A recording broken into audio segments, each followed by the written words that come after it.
Chapter 2, Shikata Ganai. In December of 1941, Papa's disappearance didn't bother me nearly so much as the world I soon found myself in.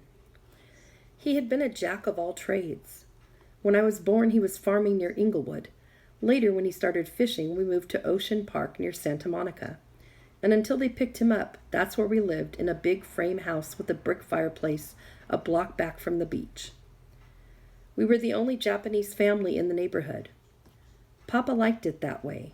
He didn't want to be labeled or grouped by anyone. But with him gone, and no way of knowing what to expect, my mother moved all of us down to Terminal Island. Woody already lived there, and one of my older sisters had married a Terminal Island boy. Mama's first concern now was to keep the family together, and once the war began, she felt safer there than isolated racially in Ocean Park. But for me at age 7, the island was a country as foreign as India or Arabia would have been. It was the first time I had lived among other Japanese or gone to school with them, and I was terrified all the time. This was partly Papa's fault. One of his threats to keep us younger kids in line was, "I'm going to sell you to the Chinaman." When I had entered kindergarten 2 years earlier, I was the only Asian in the class. They sat me next to a Caucasian girl who happened to have very slanted eyes. I looked at her and began to scream, certain Papa had sold me out at last. My fear of her ran so deep I could not speak of it, even to Mama. Couldn't explain why I was screaming. For 2 weeks I had nightmares about this girl, until the teachers finally moved me to the other side of the room. And it was still with me, this fear of Asian faces, when we moved to Terminal Island. In those days it was a company town, a ghetto owned and controlled by the canneries. The men went after fish, and whenever the boats came back, day or night, the women would be called to process the catch while it was fresh. 1 in the afternoon or 4 in the morning, it made no difference. My mother had to go to work right after we moved there. I can still hear the whistle, 2 toots for Frenches, 3 for Van Camps, and she and Chizu would be out of bed in the middle of the night heading for the cannery. The house we lived in was nothing more than a shack, a barracks with single plank walls and rough wooden floors, like the cheapest kind of migrant workers' housing. The people around us were hard-working, boisterous, a little proud of their nickname, Yogore, which meant literally uncouth one, or roughneck, or dead-end kid. They not only spoke Japanese exclusively, they spoke a dialect peculiar to Kyushu, where their families had come from in Japan, a rough fisherman's language, full of oaths and insults. Instead of saying bakatare, a common insult meaning stupid, Terminal Islanders would say baka yaro, a coarser and exclusively masculine use of the word, which implies gross stupidity. They would swagger and pick on outsiders and persecute anyone who didn't speak as they did. That was what made my own time there so hateful. I had never spoken anything but English, and the other kids in the 2nd grade despised me for it. They were tough and mean, like ghetto kids anywhere. Each day after school I dreaded their ambush. My brother Kyo, 3 years older, would wait for me at the door, where we would decide whether to run straight home together or split up or try a new and unexpected route. None of these kids ever actually attacked. It was the threat that frightened us, their fearful looks, and the noises they would make, like miniature samurai in a language we couldn't understand. At the time, it seemed we had been living under this reign of fear for years. In fact, we lived there about 2 months. Late in February, the Navy decided to clear Terminal Island completely. Even though most of us were American-born, it was dangerous having that many Asians so close to the Long Beach Naval Station on the opposite end of the island. We had known something like this was coming, but like Papa's arrest, not much could be done ahead of time. There were 4 of us kids still young enough to be living with Mama, plus Granny, her mother, 65 then, speaking no English and nearly blind. Mama didn't know where else she could get work, and we had nowhere else to move to. On February 25th, the choice was made for us. We were given 48 hours to clear out. The second-hand dealers had been prowling around for weeks like wolves, offering humiliating prices for goods and furniture they knew many of us would have to sell sooner or later. Mama had left all but her most valuable possessions in Ocean Park, simply because she had nowhere to put them. She had brought along her pottery, her silver, heirlooms like the kimonos Granny had brought from Japan, tea sets, lacquered tables, and one fine old set of china, blue and white porcelain, almost translucent. On the day we were leaving, Woody's car was so crammed with boxes and luggage and kids, we had just run out of room. Mama had to sell this china. One of the dealers offered her $15 for it. She said it was a full setting for 12 and worth at least $200. He said 15 was his top price. Mama started to quiver. Her eyes blazed up at him. She had been packing all night and trying to calm down Granny, who didn't understand why we were moving again and what all the rush was about. Mama's nerves were shot, and now Navy Jeeps were patrolling the streets. She didn't say another word. She just glared at this man. All the rage and frustration channeled at him through her eyes. He watched her for a moment and said he was sure she couldn't pay more than $17.50 for that china.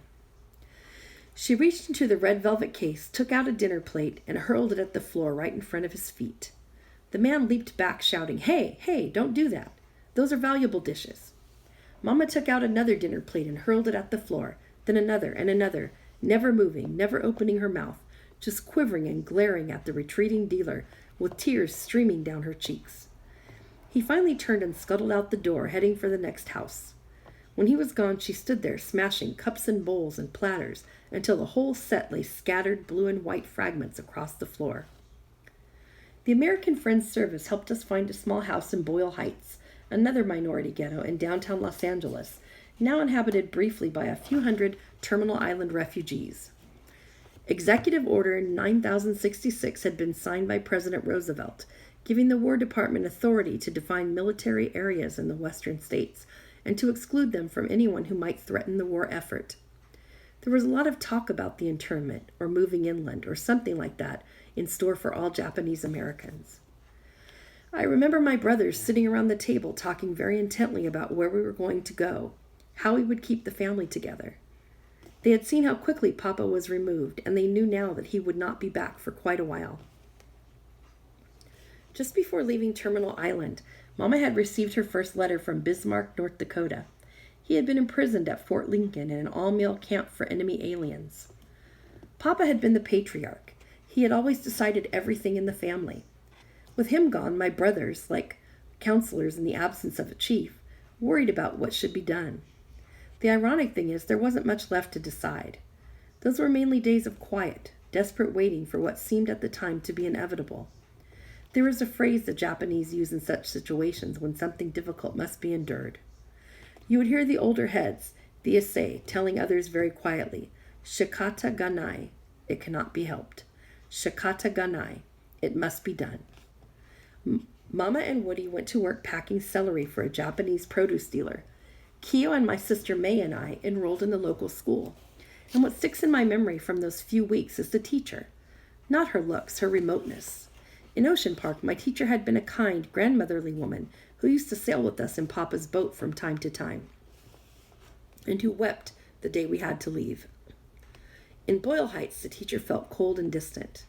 I was confused by all the moving and was having trouble with the classwork, but she would never help me out. She would have nothing to do with me. This was the first time I had felt outright hostility from a Caucasian. Looking back, it is easy enough to explain. Public attitudes toward the Japanese in California were shifting rapidly. In the first few months of the Pacific War, America was on the run. Tolerance had turned to distrust and irrational fear. The 100-year-old tradition of anti-Asian sentiment on the West Coast soon resurfaced, more vicious than ever. Its results became clear about a month later when we were told to make our third and final move. The name Manzanar meant nothing to us when we left Boyle Heights. We didn't know where it was or what it was. We went because the government ordered us to. And in the case of my older brothers and sisters, we went with a certain amount of relief. They had all heard stories of Japanese homes being attacked, of beatings in the streets of California towns. They were as frightened of the Caucasians as Caucasians were of us. Moving under what appeared to be government protection to an area less directly threatened by the war seemed not such a bad idea at all. For some, it actually sounded like a fine adventure. Our pickup point was a Buddhist church in Los Angeles. It was very early and misty when we got there with our luggage. Mama had bought heavy coats for all of us. She grew up in eastern Washington, and I knew that anywhere inland in early April would be cold. I was proud of my new coat, and I remember sitting on a duffel bag, trying to be friendly with the Greyhound driver. I smiled at him. He didn't smile back. He was befriending no one. Someone tied a numbered tag to my collar and to the duffel bag. Each family was given a number, and that became our official designation until the camps were closed. Someone else passed out lunch boxes for the trip, and we climbed aboard. I had never been outside Los Angeles County, never traveled more than 10 miles from the coast, had never even ridden on a bus. I was full of excitement, the way any kid would be, and wanted to look out the window. But for the first few hours, the shades were drawn.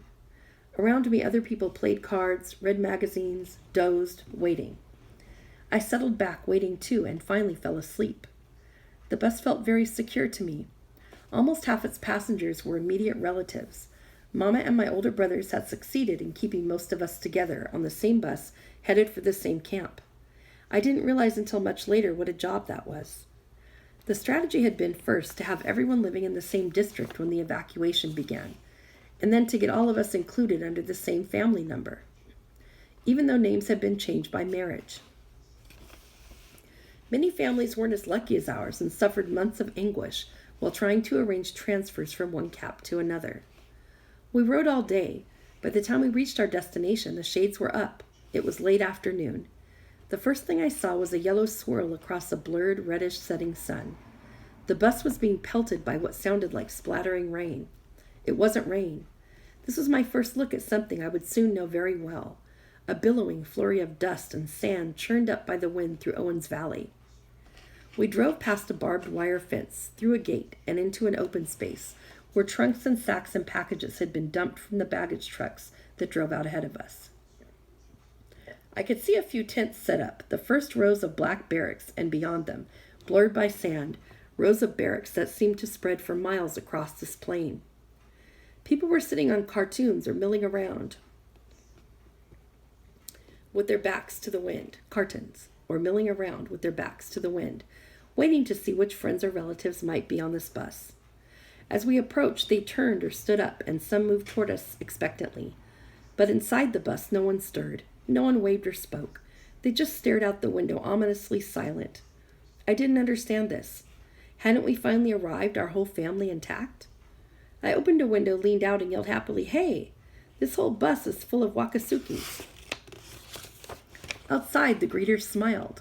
Inside, there was an explosion of laughter, hysterical, tension-breaking laughter that left my brothers choking and whacking each other across the shoulders. We had pulled up just in time for dinner. The mess halls weren't completed yet. An outdoor chow line snaked around a half-finished building that broke a good part of the wind. They issued us Army mess kits, the round metal kind that fold over, and plopped in scoops of canned Vienna sausage, canned string beans, steamed rice that had been cooked too long, and on top of the rice, a serving of canned apricots. The Caucasian servers were thinking that the fruit poured over rice would make a good dessert. Among the Japanese, of course, rice is never eaten with sweet foods, only with salty or savory foods. Few of us could eat such a mixture, but at this point no one dared protest. It would have been impolite. I was horrified when I saw the apricot syrup seeping through my little mound of rice. I opened my mouth to complain. My mother jabbed me in the back to keep quiet. We moved on through the line and joined the others squatting in the lee of half-raised walls, dabbing courteously at what was, for almost everyone there, an inedible concoction. After dinner, we were taken to Block 16, a cluster of 15 barracks that had just been finished a day or so earlier, although finish was hardly the word for it. The shacks were built of one thickness of pine planking covered with tar paper. They sat on concrete footings with about 2 feet of open space between the floorboards and the ground. Gaps showed between the planks, and as the weeks passed and the green wood dried out, the gaps widened. Knotholes gaped in the uncovered floor. Each barracks was divided into 6 units, 16 by 20 feet, about the size of a living room, with one bare bulb hanging from the ceiling and an oil stove for heat. We were assigned 2 of these for the 12 people in our family group, and our official family number was enlarged by 3 digits. 16 plus the number of this barracks. We were issued steel army cots, 2 brown army blankets each, and some mattress covers, which my brothers stuffed with straw. The first task was to divide up what space we had for sleeping. Bill and Woody contributed a blanket each and partitioned off the first room, one side for Bill and Tommy, one side for Woody and Chizu and their baby girl.